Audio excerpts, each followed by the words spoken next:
अल्पावधीतच जनसामान्यांचा आवाज बनलेली आणि महाराष्ट्रातील चालू घडामोडी ठळक ताज्या बातम्या पाहण्यासाठी ब्रेकिंग न्यूज मराठी या वृत्तवाहिनीला सबस्क्राईब करायला विसरू नका।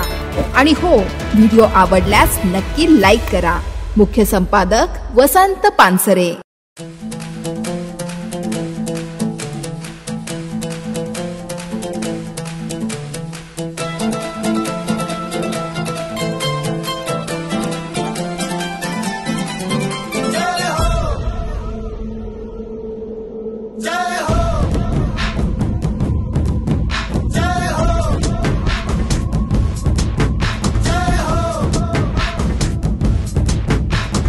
आजा आजा जिंद शामी आने के तले, आजा जरी वाले नीले आसमाने के तले।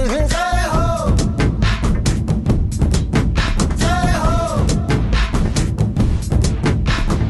आजा आजा जिंद शामी आने के तले, आजा जरी वाले नीले आसमाने के तले। जय हो,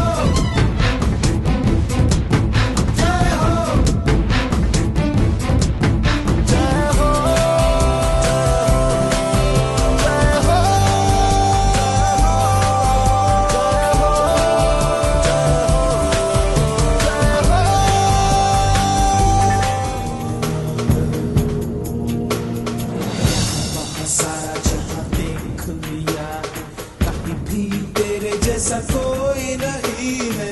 80 नहीं 100 दिन दुनिया घुमा है, नहीं कहे तेरे जैसा कोई नहीं।